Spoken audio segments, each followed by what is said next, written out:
Hello বন্ধুরা, চলে এলাম দুপুরে খাবার দাবার নিয়ে। তোমাদের খাওয়া গেছে কিনা কমেন্টস করে জানিও। বাসে বাইরে বৃষ্টি পড়েই যাচ্ছে। আমরা লাঞ্চ নিয়ে বসলাম।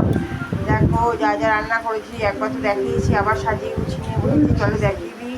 ভাত আছে, লঙ্কা পেঁয়াজ, এদিকে আছে বেগুন ভাজা, আলু ফুলকপি ভাজা, ডিমের কারি, এদিকে আছে পাঁচমিশালি তরকারি, চাটনি, আর এই যে ওখানে আর জায়গা নেই বলে সাইডে বাটিতে কচুর লতি নিয়ে নিয়েছি।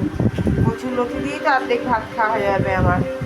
চলো তোমরাও খাওয়া দাওয়া করে নাও, আমরাও করে নিই। বৃষ্টি মনে হচ্ছে আজকে আর থামবে না, জানি না কালকেও কেমন ওয়েদার থাকবে। কেমন লাগলো আজকে আমার রান্নাগুলো অবশ্যই কমেন্টস করে জানিও। ভালো লাগলে একটা লাইক করে দিও।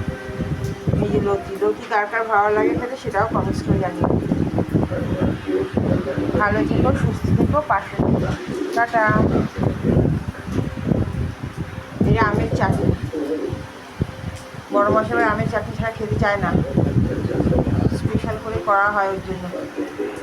ঠিক আছে, চলো ওটা খেয়ে নিই।